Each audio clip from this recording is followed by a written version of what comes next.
Welcome to Massey College. Bienvenue. My name is Nathalie de Rosiers, and I'm the principal of Massey College, and it's my great privilege to welcome you here. I want to first acknowledge that Massey College is built on Indigenous lands, the lands of the Huron-Wendat, the Seneca, and it is the treaty land of the Mississaugas of the Credit. I want to acknowledge our duty of stewardship toward this land and the great privilege that we have to continue to do our work here. So I won't speak very much because I'll have an occasion to talk about the real subject today, this notwithstanding clause, as Peter Russell said earlier on.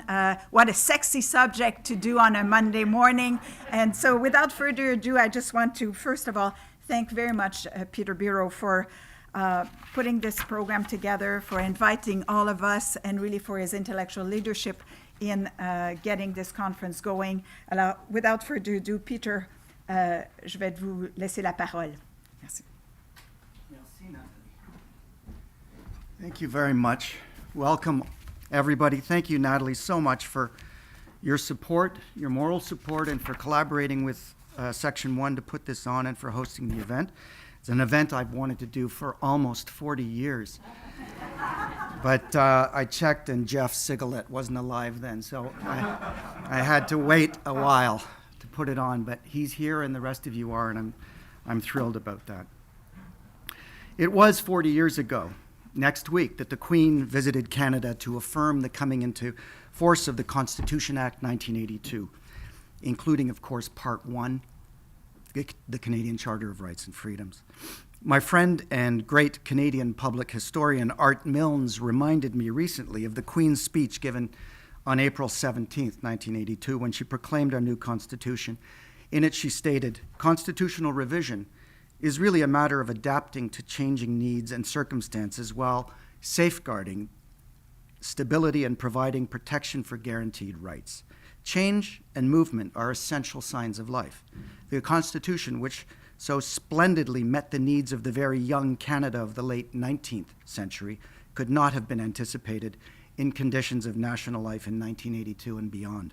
It is fitting, therefore, that the main feature of Canada's new Constitution should be that it strengthens the rights of its people while establishing a process of amendment which will make needed changes easier to accomplish than they were in the past." I'm not so sure about that. We might well take these words to heart as we embark on our discussion over the next 2 days. I am delighted to observe that among our conference attendees, if only by live stream participation, is the Queen's representative to Ontario, our Lieutenant Governor, the Honourable Elizabeth Dowdeswell. So I welcome you by live stream, Your Honour, and thank you, as always, for your moral encouragement and especially for your own leadership and initiative in advancing the cause of constitutional democracy in Canada. If in Act 1 you have a pistol hanging on the wall, then it must fire in the last act. Otherwise, don't put it there. The Russian playwright and short story writer Anton Chekhov was articulating a dramatic principle standing for the proposition that every element in a story must be necessary and that any extraneous element should be removed. This was not, it should be noted, a matter of a story's internal logic or integrity, but rather one of audience psychology. Chekhov was concerned that playwrights and stage directors occasionally make false promises, with the result that audiences leave disappointed and unsatisfied. If the pistol is in the scene, the audience expects that it will be used in the manner that firearms generally are. The dramatic tension created by the presence of the weapon in the scene cries out for catharsis. Of course, constitutions are not scripts or plays. Constitution drafters are neither playwrights nor directors, and governments are not audience members. They too, like the drafters, are players in the piece. They and not the drafters are the authors of both their ends and their means. But in the political arena, as in theater, the inclinations of the participants, and not merely the script, influence how a text will be interpreted and indeed applied. In the 40 years since the Canadian Charter of Rights and Freedoms was enacted, provincial and territorial governments have fired the Notwithstanding Clause pistol some 24 times in legislation. There'll be an interesting but probably very dull dispute or debate between Tzvi Kahana and Caitlin Salvino as to just how many times it was really fired. She says 24, he says 21, but the explanation for that is that a number of times they were blanks that were fired, and that we have, in effect, only 16 instances in which the clause was promulgated and made effective.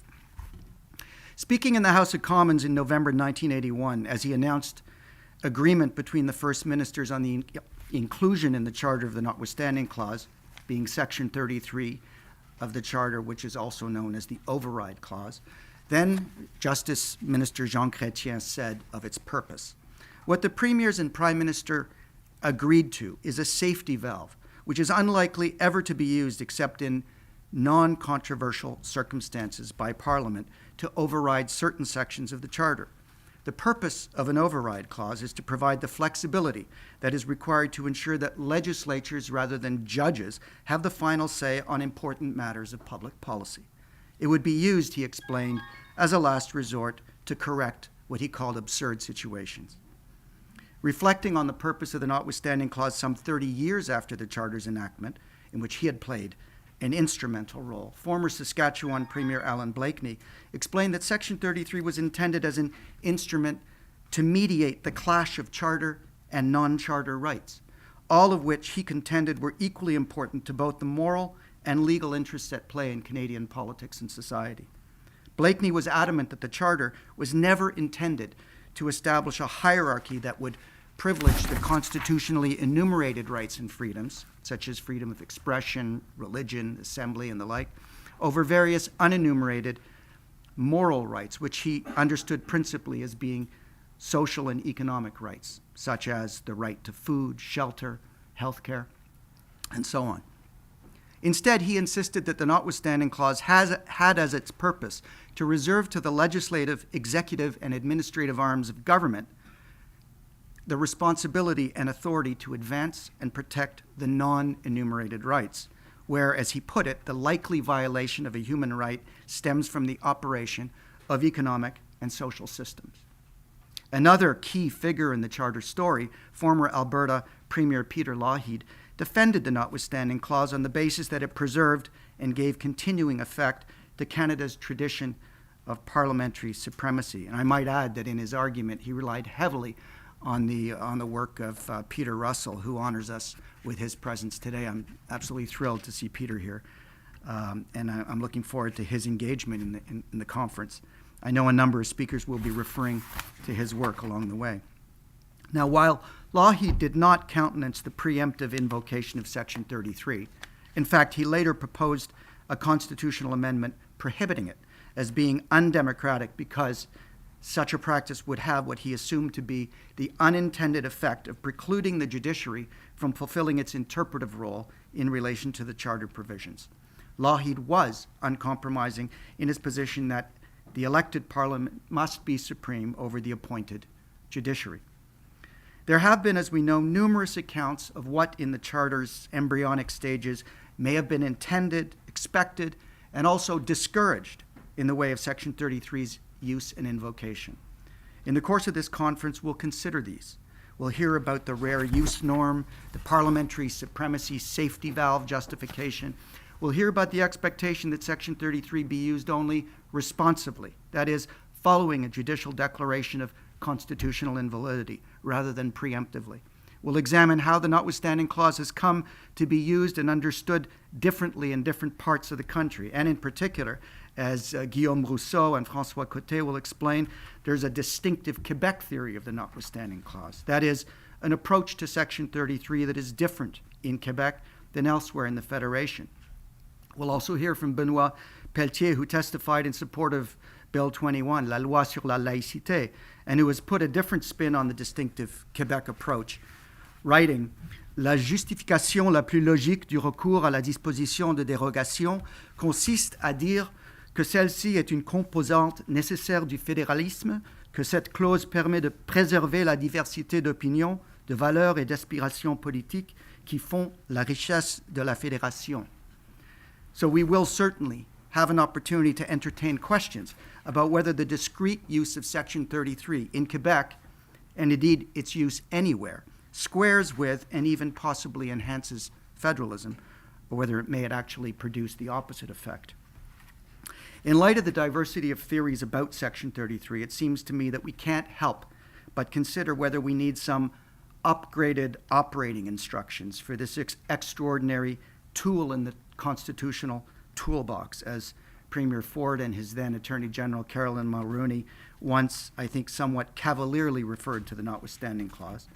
Chris Manfredi, who's with us, has previously proposed changes to those operating instructions, and he has some further ideas in this connection, which I believe he'll be sharing with us tomorrow. Should legislatures pass discrete rules governing the use of Section 33, or should those operating instructions be given constitutional status by being inserted in the Charter itself? Or, if, as some have argued, the override is wholly inconsistent with what a liberal constitutional democracy requires in its basic law, particularly as we already have Section 1 of the Charter, the Reasonable Limits Clause, which lays out a regime for the justification of infringements that are neither inconsistent nor incompatible with what freedom and democracy require. Might we not simply repeal the Notwithstanding clause altogether? Easier said than done, of course, especially after Charlottetown, when the amending formula was arguably supplemented by a new convention, namely the possible requirement of a national consultative referendum, to say nothing of Quebec's expected stance that such an amendment would be a non-starter. So much for the Queen's optimism concerning the ease with which constitutional change can be accomplished. But against all such fantasizing, there exist the most serious and compelling arguments in support of Section 33's contribution to a distinctively Canadian constitutional framework, one that Stephen Gardbaum had referred to as the Commonwealth model, a sort of third way between strong-form constitutionalism, judicial supremacy, and weak-form constitutionalism, pure parliamentary supremacy, one in which a certain healthy skepticism about the political legitimacy of judicial review is baked into the constitutional cake, as it were. These arguments support not only the retention of Section 33, but indeed its more, not less, frequent use. Needless to say, in such controversies, there are very fine people on both sides.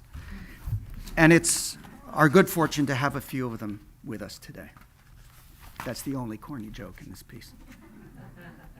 I will not read out loud the text of Section 33, even as it is the true headliner at this conference, but it's available in your conference program and on the conference page of the Section 1 website for those watching at home or in their offices. By some accounts, this clause exempts a federal, provincial, or territorial law from the application and protections afforded by certain sections of the Charter. It insulates the law from Charter scrutiny. But, as Robert Leckie, Leonid Sirota, and others have argued, this may be conceptually incorrect, as resort to the remedies clause in the Charter is not necessarily precluded by invocation of the Notwithstanding clause, even if the ultimate remedy under Section 52 would be foreclosed.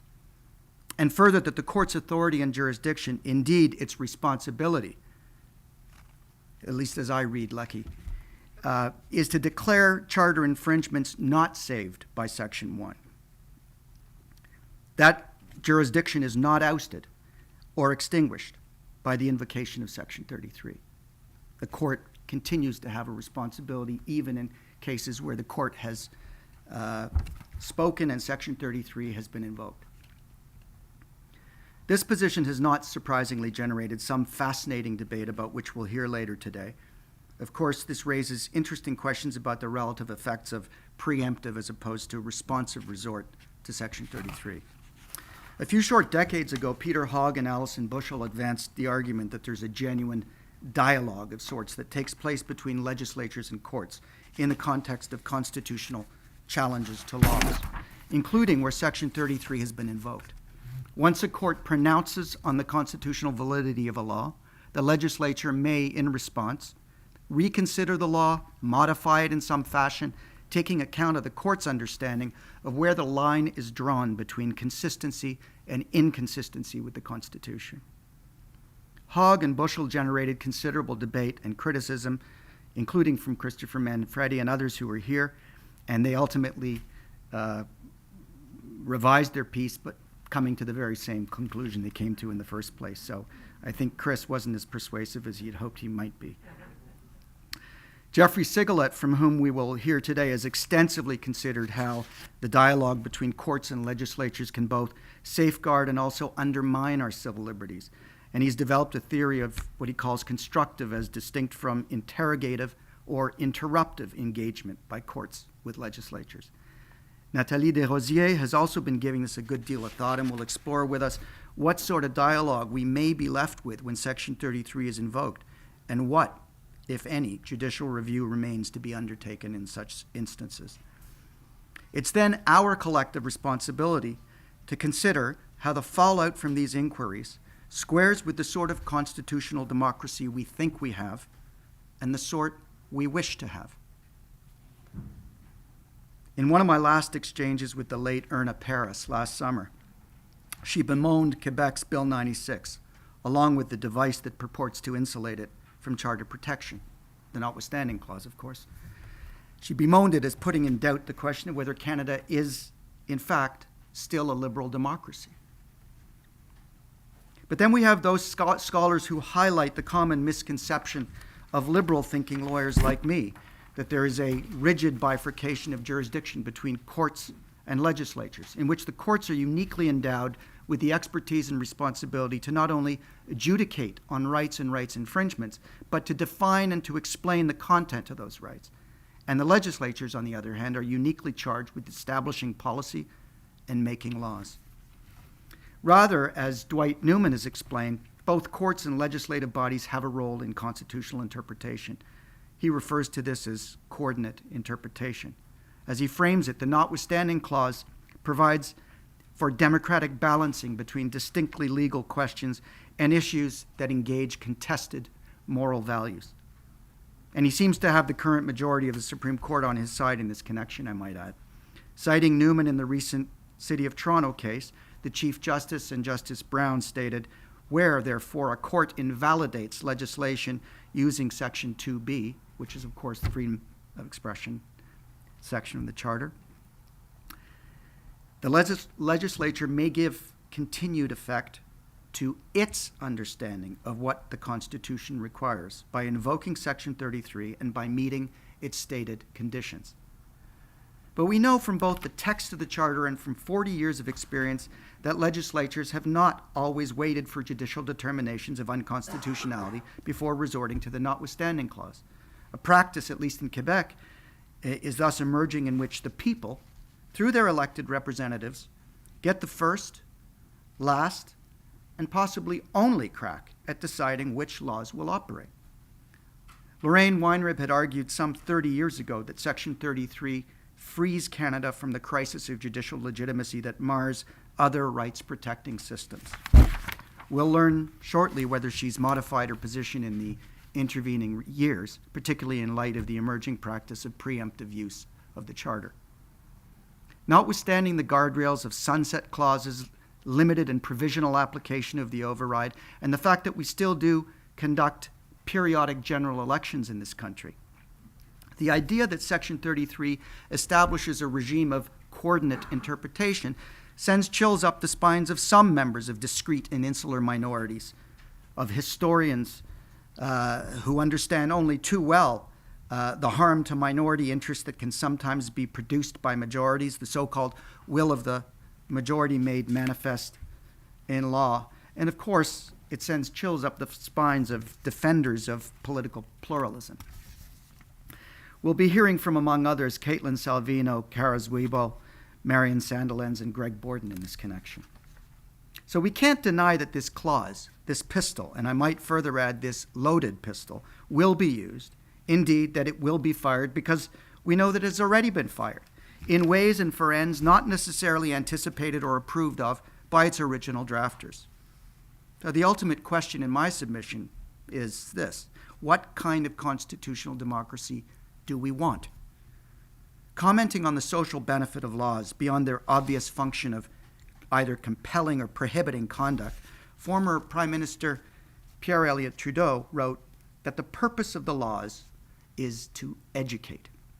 I think that's partly what Robert Leckie is getting at in ascribing to the courts the responsibility to declare rights infringements and constitutional inconsistencies for the purpose of fostering an enlightened democratic engagement in those instances in which an impugned law is saved not by Section 1, but rather by Section 33.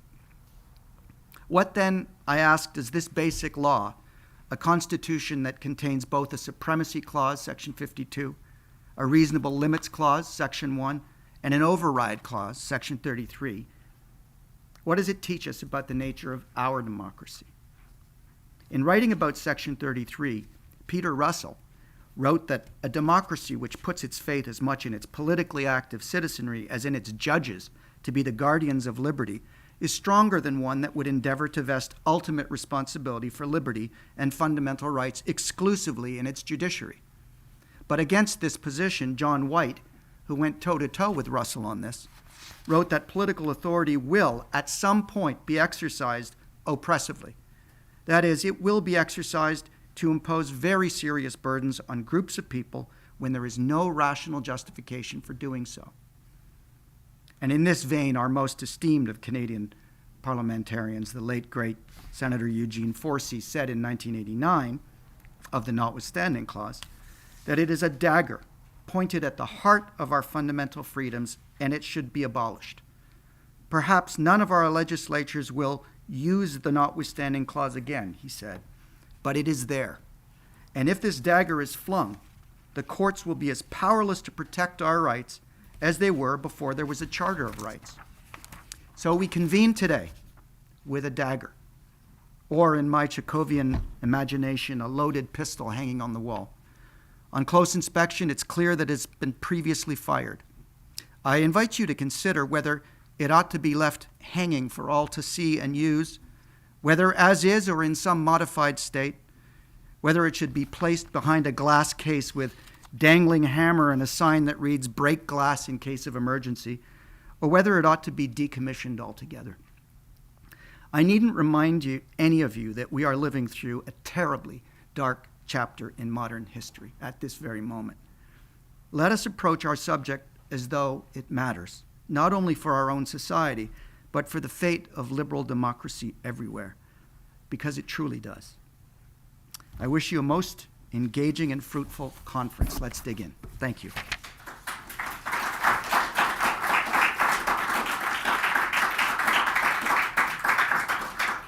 And now it's my distinct pleasure and honor to invite our next speaker, Tom Axworthy. I'm going to say this at the outset. I am not going to go through the bios in my introductions. The bios to all the speakers are available in the program. They're available online, and in Tom's case, they're available on Google if you have a couple of hours to spend.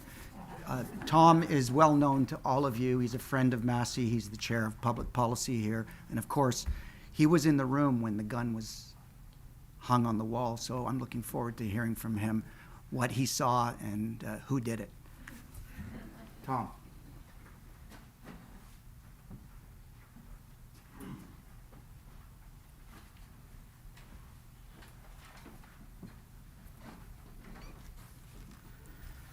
Well, thank you, Peter, and welcome all to Massey. Peter has already given us a detailed examination of Section 33, the Notwithstanding Clause, and we're going to be hearing over the next 2 days in person many of the scholars that Peter has quoted. My task that Peter and Nathalie spoke to me about to speak to you on is not the details of the Notwithstanding Clause itself. We've already heard from Peter, and we'll hear from many of you.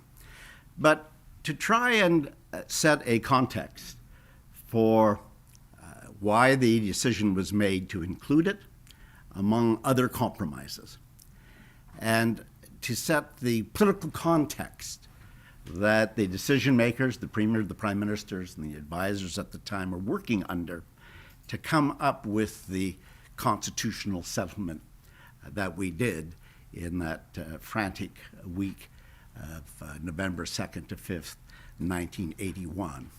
So this will be a broader discussion than the specifics of the notwithstanding, but it may help you understand why the notwithstanding became part of the Constitution.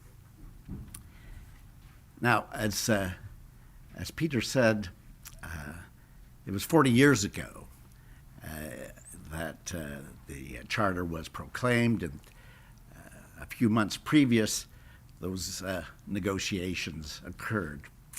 And soon after the proclamation of the new constitutional settlement, a very distinguished group of scholars, primarily from Queen's University, brought out a book that with the title "No One Cheered." And when we look at the debates after the compromises of November 1981, Quebec was left out of the Constitution. They weren't cheering. There were tremendous worries about the use of the notwithstanding clause. Eugene Forestry and a variety of other people were not cheering. Those who worried about judicial activism were concerned about how the courts might take up the new powers that the Charter had given them. And though Aboriginal rights had been put back into the constitutional settlement after the premiers had taken it out in those November discussions, our Indigenous peoples who had felt they had been treated badly during the constitutional discussions did not know then how Section 35 would be later interpreted. So the scholars at Queen's were not necessarily wrong in saying that there were not many hurrahs after the initial constitutional settlement. But my task today, now that we're more than a generation and a half past those negotiations, is to look at whether the constitutional settlement today might at least be worth a few hand claps, if not cheers.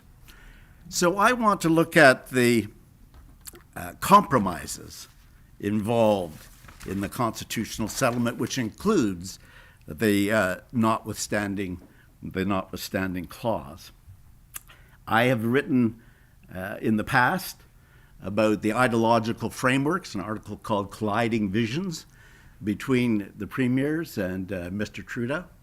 And we're a modest people in Canada, but when one looks at the clearly articulated positions of the Blakeneys and even the Sterling Lyons being worried about parliamentary supremacy, and of course Mr. Trudeau's defense of referendums and people rather than the compact theory, our leaders did reach some heights of eloquence in those debates.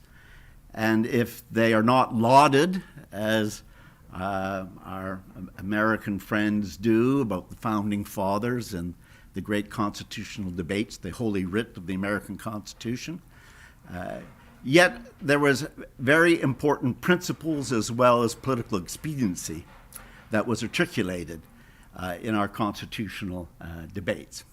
And so that article is about that. And I've written one specifically quoting Eugene Forestry on the sword of Damocles and the background of the notwithstanding clause and why it was such an important part of that compromise.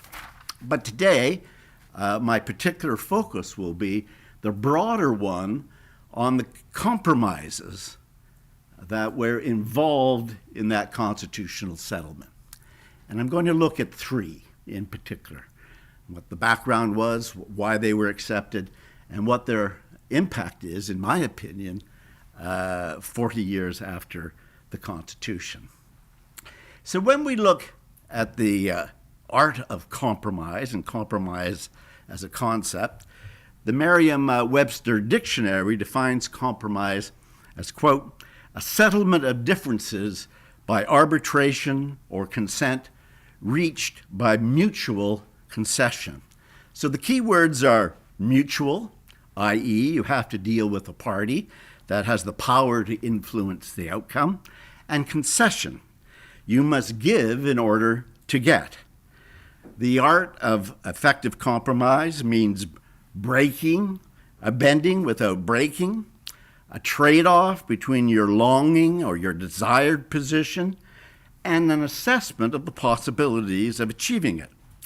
You make a concession to get a desired result or to avoid a worse one if you assess that you are in risk of losing it all. And that was much of the debate that there was between Mr. Chrétien, Mr. Trudeau, and Mr. Davis, with Davis and Chrétien urging Mr. Trudeau not to risk it all. Now, compromise is not the same as consensus, though it may lead to that result. When negotiators reach consensus, they agree that a particular course of action is the best choice to make. But compromise is support for an inferior position according to your own values or interests, but one you felt compelled or were persuaded to make after assessing risks and possibilities. You may have been forced to take a position, but you still believe your original value proposition was the best. And on the constitutional settlement of 1981, two of the main actors have very different views. Now, I have been privileged in my career to have worked very closely with Pierre Trudeau and Jean Chrétien, and I should mention in the context of this paper later, when I became president of the Historical Foundation, Peter Lougheed was on my board, and so I worked for Peter Lougheed as well. And we had the occasion to talk about many things, but including the Constitution. So I've been privileged to have a front row seat to three of the main actors in that constitutional settlement. So, as I think everyone in this room knows, Mr. Chrétien is still a strong defender of the constitutional deal. In 2012, he gave a series of interviews, particularly in response to some criticism from Quebec, that Quebecers, as well as most Canadians, were in favor of ending Canada's status as a legal colony, that Quebecers were using the Charter of Rights as much as any other peoples, that the minority language provisions were working well and even more extensively than he had thought at the time. And as Peter has said, he also defended the Notwithstanding clause as a break, potentially, on judicial activism and accepting the argument largely of the charter dialogue that has been a key element of much scholarship around the country. Pierre Trudeau, however, held a different view. He ultimately accepted the compromises that Jean Chrétien and William Premier Davis urged upon him, but he never wavered from his opinion that the federal government proposal that contained a Quebec veto on changes with a referendum provision to go to the people if a deadlock was superior to the Alberta proposed 750 amendment that ultimately was accepted.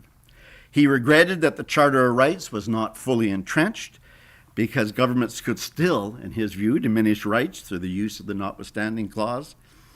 And had he gone to the country to decide in a referendum between the competing federal and provincial packages, Quebec would not have been left out of the final decision. It would have been a participant either for or against a knock-em-out fight over the Constitution in a referendum. He said in 1992, I should have gone for an election or a referendum. Quebec wouldn't have been able to say it was left out because everybody would have been left out. And Canada would have gotten a better amending formula and a better charter. Mr. Trudeau, however, assumed that he would win such a contest. However, he would have had to win in every region, including the West. It was a risk that he was not willing to take in 1981, in those final few hours, in the evening of November 4th and the morning of November 5th, though he mused about the constitutional might-have-beens for the rest of his life. Now, Mr. Chrétien's defense of the 1981 compromise, in effect, federal acceptance of the Alberta amending formula in exchange for a Charter of Rights and Freedoms with a Notwithstanding clause, allowing parliamentary supremacy over judicial decisions in fundamental rights, legal rights, and equality rights, certainly reflects the mainstream literature and guides on the necessity of compromise. If we go back in political theory, Aristotle urged, really in the first book of political science, that the mean was the best way of living the good life. Thomas Hobbes recognized, quote, that men are diverse in interest, and they are not harmonious in principle. So some way had to be found to adjudicate or settle the differing interest and principles in any polity. His suggestion was, of course, the Leviathan. As events and theories evolved in the 18th century, parties, the legislature, began to replace the monarchy and the king as the ultimate arbitrator of those diverse interests that Hobbes had talked about. And Edmund Burke, who really began the first definition of the party system, and he worked as secretary of the Rockingham Whigs, he argued, in extolling compromise, and I quote him, that all government, indeed every human benefit and enjoyment, every virtue, and every prudent act is founded on compromise and barter. We balance inconveniences, we give and take, we remit some rights so that we may enjoy others. After Burke and the development of the party system in the 18th century, the operative question of politics became when to compromise and how far to go. So basic was compromise to the normal give and take of politics that John Stuart Mill, the great 19th century philosopher, but also a member of Parliament for the city of Westminster, wrote that, quote, I quote him, one of the indispensable requisites in the practical conduct of politics, especially in the management of free institutions, is conciliation, a readiness to compromise. But Mr. Trudeau's questions about the appropriateness of his readiness to compromise in 1981, given his political ideas, also finds philosophical support. John Morley was a great British liberal voice in the 19th and early 20th centuries. He opposed the Boer War. He was in favor of home rule for Ireland. He resigned from the British government because it allied itself with Russia in the start of World War I, and the Tsar stood for everything that Morley opposed. He also wrote one of the best books on compromise, called On Compromise, and which is still excellent to read, given both his views of idealism, but also his long involvement in practical politics. Morley praised the right kind of compromise based on a rigorous sense of what is real and practicable. And I'll get back to that because Trudeau had to look at what was real and practical in November of 1981. But Morley was also troubled by the tendency to, quote, lose some excellence of aim in the rush to compromise. His book is about the relationship between principle and expediency. Principle, as he defines it, is the long-term interest, the product of thought and reflection.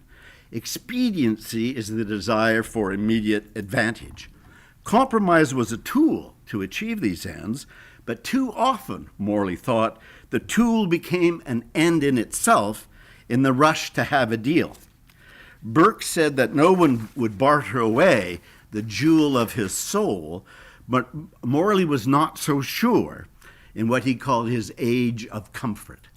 That compromise became an end in itself as opposed to the ends of what negotiators were trying to achieve. Morley's advice: pursue a clear aim based on values and principles, especially for the long term, and don't be so quick simply to split the difference.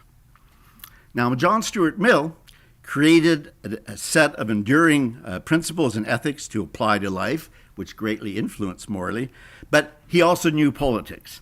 He emphasized principle, but after getting involved in elective politics, he wrote, quote, "I became practically conversant with the difficulties of moving bodies of men, the necessities of compromise, the art of sacrificing the non-essential to preserve the essential." The art of compromise, then, is to sacrifice the non-essential for the essential. But what is essential? That is the question we will explore as I assess the three key compromises that define the constitutional settlement of 1981. The first is the amending formula. Compromise depends on what is real and practical, as John Morley advised. What was real and practical in the 1981 negotiations was that Prime Minister Trudeau had begun first raising the idea of a new constitution in 1967. And in 1981, he was still at it. The Constitution was Trudeau's magnificent obsession, writes Christina McCall and Stephen Clarkson. But by 1981, it was the end game. There's no need to go over the long ins and outs of what Peter Russell calls the constitutional odyssey, but three salient points set the framework for that last-ditch bargaining session in November 81. The first is that despite the Federalist victory in the 1980 Constitution, in the September 1980 Provincial Conference, the Premier still made a series of demands, 11 if I remember at the time, before they would even to delegate powers to the provinces before they would look at patriation. They remained opposed to a Charter of Rights. Trudeau then, as we all know, announced that the government of Canada would unilaterally go to Great Britain and ask the British Parliament to amend the Canadian Constitution one last time with or without provincial support. The battle lines quickly formed. Ontario and New Brunswick supported the federal proposition. The Gang of Eight, the rest of the provinces, fought the federal position both in the courts and in lobbying the UK. Certainly, Peter Lougheed told me that he believed that if the Gang of Eight had stayed together, stayed united, that they would have succeeded in stalling it in the United Kingdom. Quebec's objective was to keep the Gang of Eight together as much as possible. And as we know, Mr. Levesque went so far as to agree in the April Accord of the Gang of Eight, which promoted the Alberta amendment formula and dropping Quebec's traditional claim to a veto over the Constitution. The second key point, as I've mentioned, is that success in Great Britain for the package was not assured. Margaret Thatcher had given her word to Trudeau that she would support the initiative, but a key point is that her parliamentary majority was a narrow one of only 44. And many Conservative MPs were not sympathetic to a package that had little provincial support and contained the innovation of an entrenched Charter of Rights. There was then, and certainly as we know now, a large Euro-skeptic faction in the Conservative Party of the UK, and they opposed the European Court of Justice promoting the primacy of European Union law over the UK Parliament's traditional authority. The debate in Canada over the Charter had many similarities, and the fears about written constitution energized many Conservative MPs to be opposed to the Trudeau package. Third, and as a compelling factor at the time, the Supreme Court ruled in September 1981 that the federal package was legal, in that the Government of Canada could take to Great Britain a request that the British Parliament amend the Canadian Constitution without the consent of the provinces. But by a 6-3 majority, the court also ruled, as a matter of constitutional convention, a substantial degree of provincial consent was required, though they did not define what substantial meant. To maintain popular support for the federal package, Trudeau would have to try once again to negotiate with the provinces, which meant that he would have to try to shatter the unity of the Gang of Eight. Now, at that time, in September 81, some argued that given the court's ruling on legality, the Trudeau government should still attempt to go to London unilaterally. But I met Mr. Trudeau at Harrington Lake right after the court's ruling. He was actually in South Korea when the court came down, but in the evening that he came back, I met him at Harrington Lake, and he understood then the necessity of trying one more time to get the provinces aboard. We also discussed that if no agreement was reached in November, the most likely outcome, we thought, Canadians would be asked in a referendum if they supported the Charter of Rights and the federal amending formula. One way or other, we had to show the British Parliament that the federal package enjoyed substantial support. So Trudeau had the referendum notion as a backup option months before the November meeting.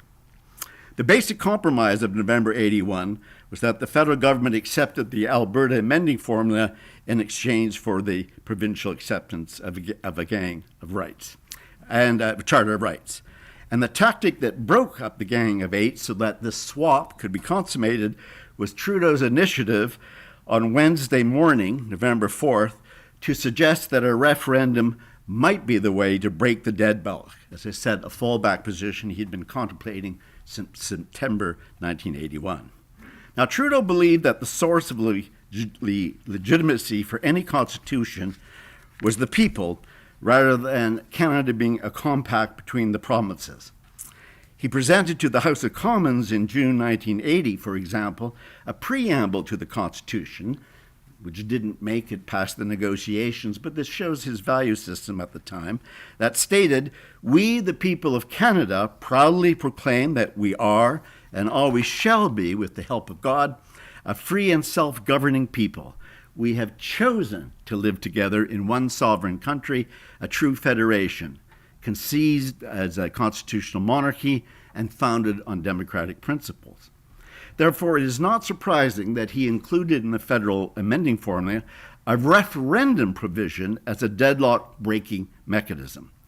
He also briefed his allies, William Davis of Ontario and Richard Hatfield of New Brunswick, that at some point in the proceedings, he might suggest a national referendum be approved by a majority of electors in each of the regions of Atlantic Canada, Quebec, Ontario, and the West. Neither Davis nor Hatfield liked referendums. They agreed to go along with Trudeau's tactic. They were both aghast when it looked like he might actually go for a referendum after he had achieved Lévesque's support for it. On the morning of Wednesday, November 4th, with the conference stalemated and very close to breaking up, Trudeau sprang his referendum idea, and Lévesque agreed, believing perhaps that he could beat Trudeau in a second referendum and avenge the Parti Québécois defeat on Sovereignty Association from May 1980. Trudeau immediately went to the media, announcing a new Quebec-Canada alliance to democratically break the impasse, and then added somewhat mischievously, "and the cat is among the pigeons." The cat was among the pigeons in two backyards. the English-speaking premiers in the Gang of Eight were surprised at Lévesque rising to Trudeau's challenge. And though their initial response was bravado, I remember Peter Lougheed saying, "We'll fight them in the referendum and we'll win." And Chrétien immediately responded, "I'm going to work for the women across the country and we're going to sock it to you." Many premiers were not so sure that they could win a vote opposing a Charter of Rights. A scramble began Wednesday afternoon to find a compromise that would meet some of the federal objectives while hoping that Trudeau could be persuaded to meet provincial demands. Saskatchewan took the lead in trying to craft this compromise. Saskatchewan had a critical supporter in this effort, and this was the government of Ontario. Premier Davis had reluctantly supported the referendum provisions in the federal amending formula, but he did not want a winner-take-all national referendum on the Constitution. Davis thought a negotiated settlement was the best course. In the end, the Alberta amending formula, which treats the province equally, and if Trudeau had an ideological support for referendums as part of his concept that people were the legitimacy, Alberta did not want a specific province to have a veto. They wanted each province to be treated, in theory, equally. So you had two ideological dimensions to this issue over the amendment formula. But it was the Alberta proposition, in essence, a swap of their amendment formula in support for the Charter of Rights that carried the day. Now, we have many legal scholars in the room. Since 82, I think we've had about 11 amendments to the Constitution, most of them affecting only a single province. 2 national amendments, the Meech Lake and Charlottetown, were defeated. After the constitutional negotiations, the federal government offered to Quebec financial compensation if any amendments passed in education or cultural matters. And Prime Minister Chrétien later passed a bill not entrenched in the Constitution, but it is federal legislation requiring that the Government of Canada first obtain the consent of Quebec, Ontario, and 2 provinces from the West and Atlantic regions, representing 50% of the population of those 2 regions, before proposing any constitutional amendment to Parliament. De facto, Quebec still has a veto. So we have had some changes to our Constitution under 750, but not many. But that's not necessarily a bad thing. The referendum provisions were central to Trudeau's concept of a country, but this centrality was not shared by allies like by William Davis, and many in the federal cabinet were quite prepared to let them go too. Referendums were a nice to have, but dropping them to get provincial agreement on the larger constitutional package met Mill's criteria of keeping your eye on the essential prize. Second major compromise, minority education and language rights. If accepting the provincially inspired amendment formula was the major Gang of Eight demand, entrenching minority education and language rights was equally central to the federal government. Pierre Trudeau's vision of Canada was one where Francophone and Anglophone Canadians could live anywhere in the country and receive public services and educate children in their own language. Provinces were very reluctant to entrench minority language instructions where numbers warrant.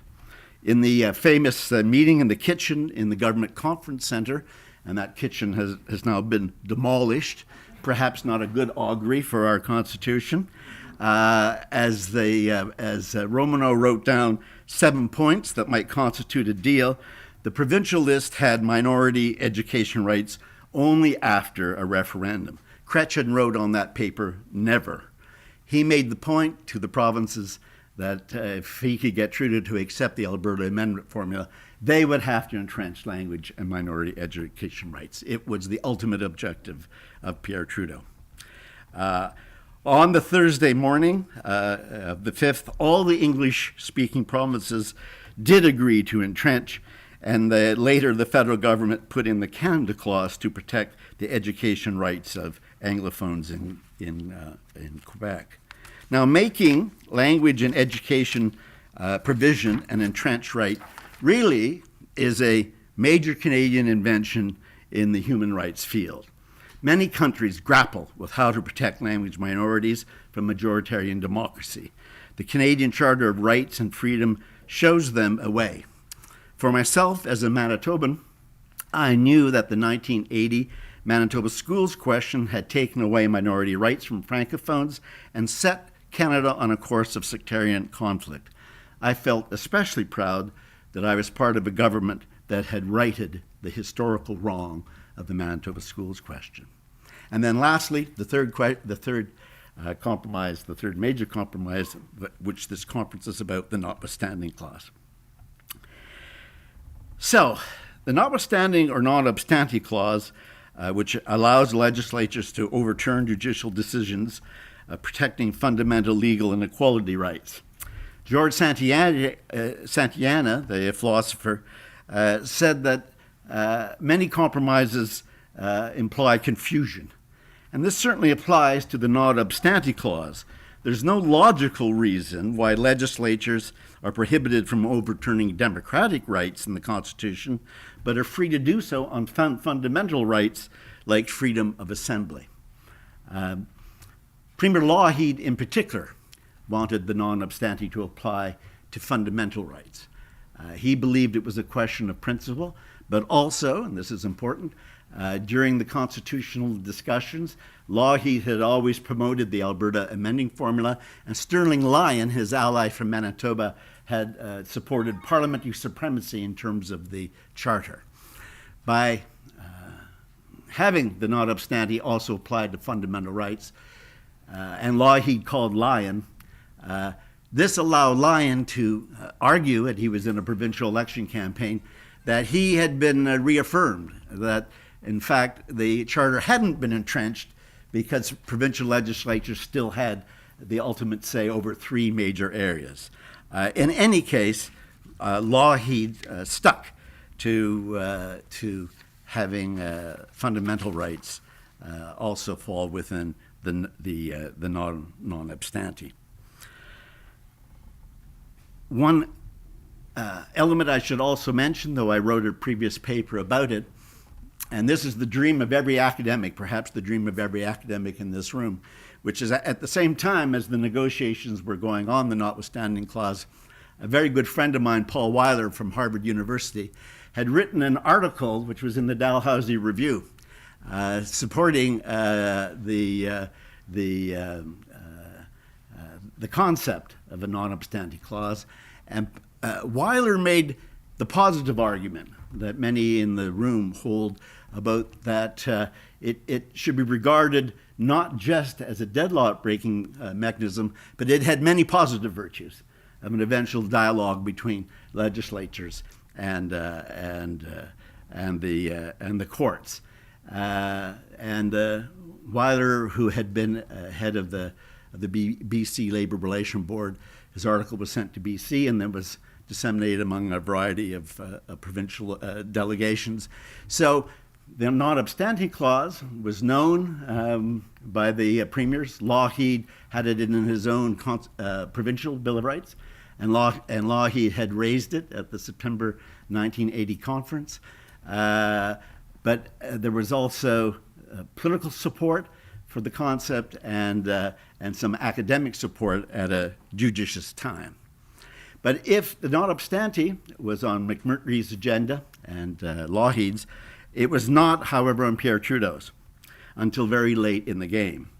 On the Tuesday night, November 3rd, Trudeau met his cabinet and said he might have to accept the Alberta amending formula in exchange for a fully entrenched charter. But there was no hint that night he might accept weakening the charter itself. On Wednesday afternoon, November 4th, after Trudeau had broken up the Gang of Eight with his referendum proposal, McMurtry and Romanow presented to Chrétien the Notwithstanding Clause as a possible way to get provincial buy-in for the idea of the charter. Chrétien told his provincial colleagues, "You guys go and sell it to your premiers. I have a much bigger job. I have to sell it to Trudeau." But sell it he did. On the evening of November 4th, as officials met in Alan Blakeney's suite in the Chateau Laurier, no one calling Quebec officials to join them, ministers and officials were also meeting at 24 Sussex in the exact same time to listen to Chrétien explain that he had makings of a deal with perhaps 3 or 4 provinces coming on board the Alberta amending formula in exchange for a charter with minority language and education rights, but with an override that would maintain legislative supremacy in key areas like equality rights.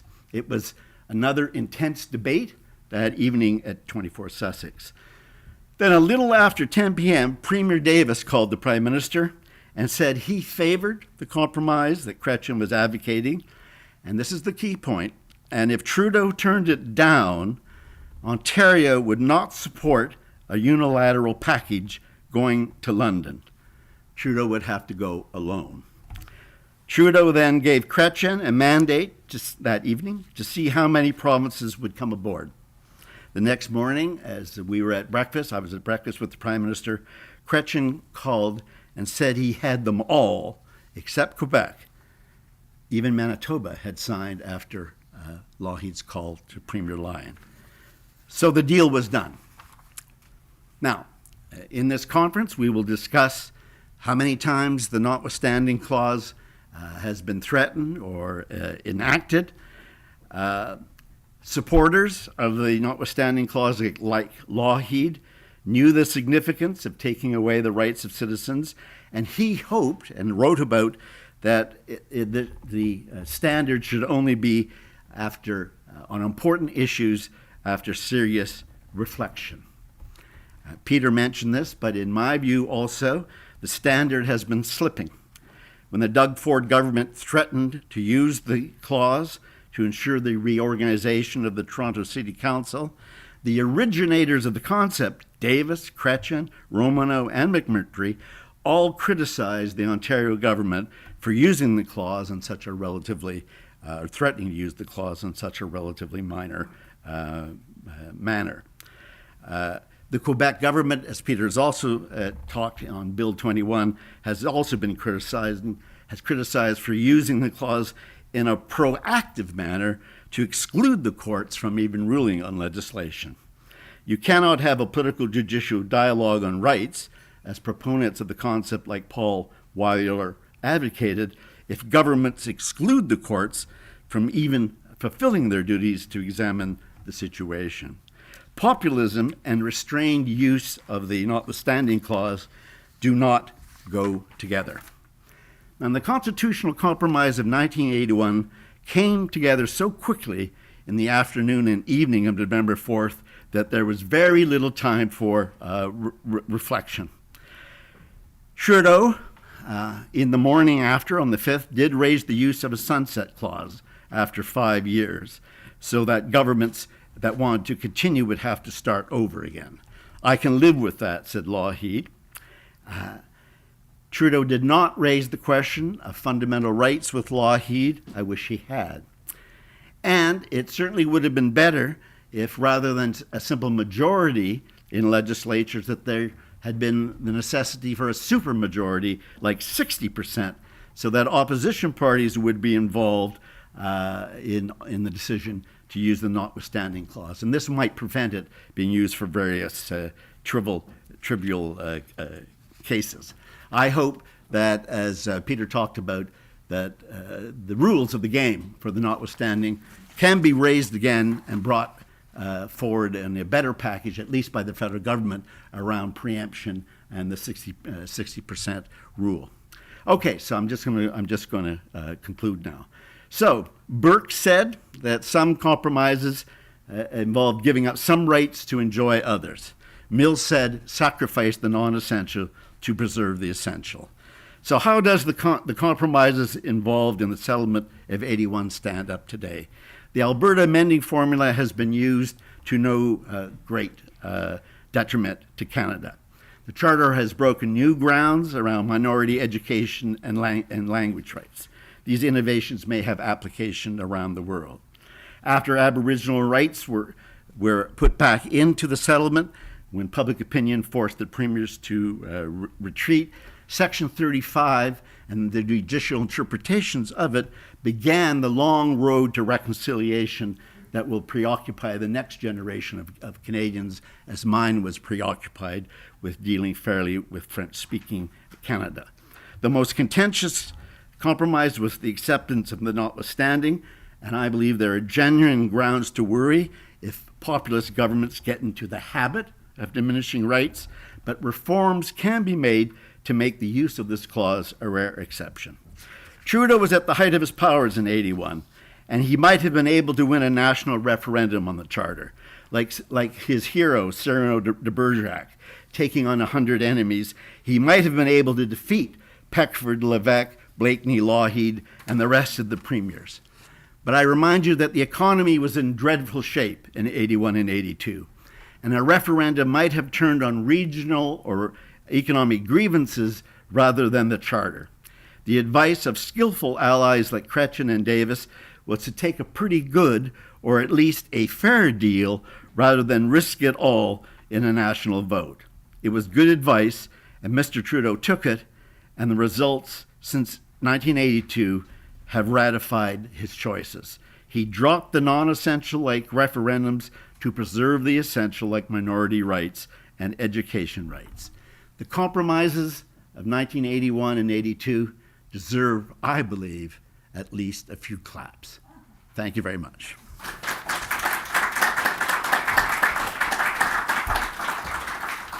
Thank you very much, Tom. That was a wonderful background. And because it was Tom, we don't have time for Q&A, but it was worth it, well worth it. I think Tom has given us the background and set the context, the political context, the psychological context, the intrigue. I'm curious to know what the public opinion polling was that your office had done in anticipation of having to pull the referendum trigger if that had been necessary. About 75 to 80% every province. Yeah. Well, that was wonderful. So we're going to go right into Lorraine Weinrib. So we're going to take, what, a 5-minute break? Is that how much you need? So we're going to take a 5-minute break, and we're going to go right into the next session.